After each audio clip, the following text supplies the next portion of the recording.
Mônica na Brave, DJ Neto Nogueira. Filha da puta! Israel Divulgações.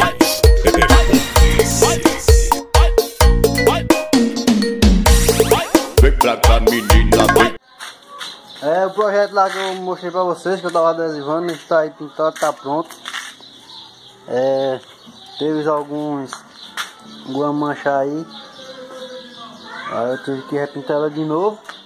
Mas como o rapaz aqui não quer esperar, tá ansioso pra montar a caixa, aí já vou montar.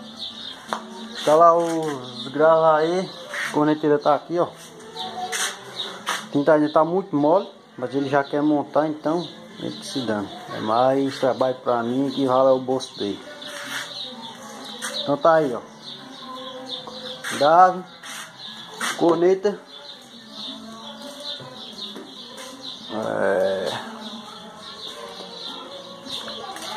Vou pôr aqui pra vocês, fazendo uma demonstração pra vocês aqui, como é que vai ficar.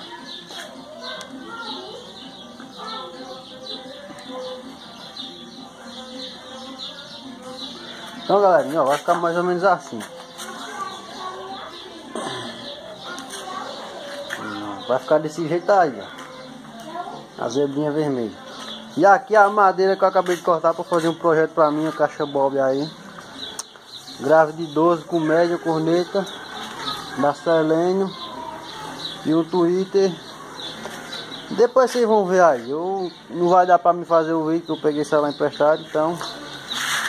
Mas depois vocês vão ver o resultado da caixinha ali do projetinho. Vou passar também as medidas dela, fazer um vídeo das medidas delas para vocês aí que quiser fazer. Então tá aí, ó.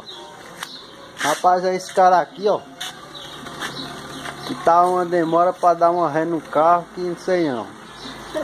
Mas é isso aí, já eu volto com vocês. Depois que eu instalar aí essa caixa que tiver no carro dele, vou gravar ela tocando aí. Acabei de instalar aqui, agora é só botar ali naquela caranga ali. Ali é o dono. Meu projetinho aí tá saindo também. Então é isso aí, galera, ó.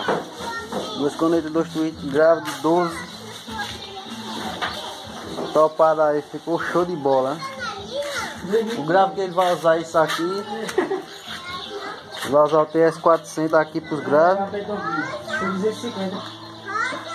Vai ligar em brinde aqui os graves.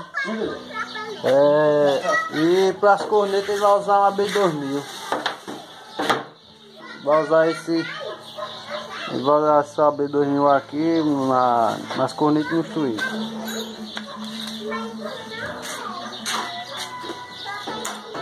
Então é isso aí, galerinha. Ó, o Ali botar no carro, instalar, botar um som pra tocar e ver aí, pra mostrar aí pra vocês aí a qualidade do som.